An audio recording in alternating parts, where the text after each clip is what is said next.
अस्सलामु अलैकुम वरहमतुल्लाहि वबरकातुहू। बिस्मिल्लाहिर्रहमानिर्रहीम। मसला इसमें ये बयान किया गया है कि औरत अगर कहे कि शौहर ने मुझे तलाक दी और शौहर इनकार कर दे कि मैंने तलाक नहीं दी है, तो अब बात किसकी मानी जाएगी? औरत की मानी जाएगी या शौहर की मानी जाएगी? तो इस सूरत में उलमा फरमाते हैं वो ये कि अगर ये बयान सिर्फ और सिर्फ औरत का है, यानी औरत सिर्फ कह रही है, औरत का है, और शौहर ने, यानी ये बयान औरत ने किया है कि शौहर ने उसे 3 बार तलाक कहा है, 3 बार कहा है कि तुमको तलाक दी, और इस बात पर 2 मर्द या 1 मर्द और 1 औरत क्या है, आदिल सिका गवाह नहीं है, आदिल सिका गवाह नहीं है, और शौहर इनकार करता है तो तलाक साबित नहीं होगी। तलाक क्या होगी? साबित नहीं होगी। इसका मतलब जहन में ये रखें कि यानी सिर्फ औरत का बयान है कि औरत, शौहर ने मुझे तलाक दिया, लेकिन उसके पास न 2 मर्द की गवाही है, न 1 मर्द 1 औरत, जो 2 मर्द 1 औरत की गवाही, 2 औरत 1 मर्द की गवाही है,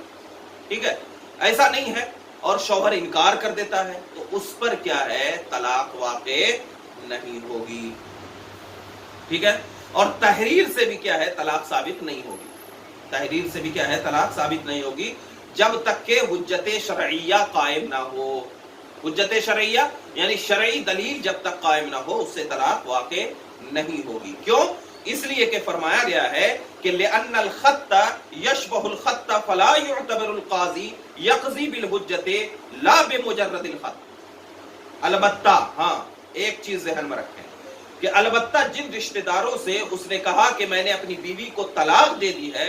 उनकी गवाहियों से रजई, बाइन या मुगल्लज़ा बयान के मुताबिक तलाक साबित हो जाएगी। यानी अगर उसके शौहर ने अपने रिश्तेदारों से कहा कि मैंने अपनी बीवी को तलाक दी है, तो अब उसका बयान देखा जाएगा कि उसके सामने कौन सी तलाक का जिक्र किया है, तो उसकी गवाही से एक मुफ्ती जो है वो फतवा लगाएगा कि उसके बयान को सुनने के बाद कि तलाक रजई वाक़े हुई है या तलाक बाइन वाक़े हुई है या तलाक मुगल्लज़ा वाक़े हुई है, उसके बयान से क्या है, लगाएगा कि गवाह अगर मालूम हो जाएगी,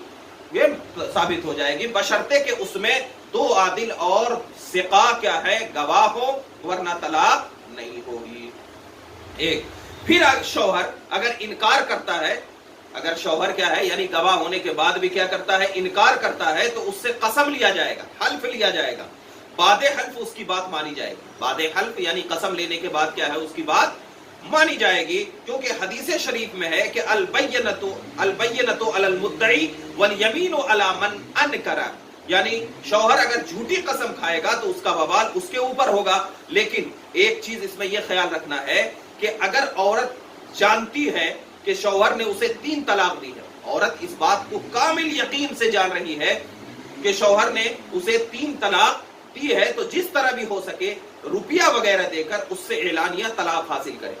एलानिया क्या है, तलाक हासिल करे, और अगर शौहर किसी तरह राजी ना हो तो उससे दूर रहे, उससे दूर रहे, कभी उसके साथ मियां बीवी जैसा बर्ताव न करे और न उसको मजबूर करने पर उससे राजी हो, वरना शौहर के साथ वो भी गुनहगार और मुस्तहिक़े अज़ाबे नार होगी,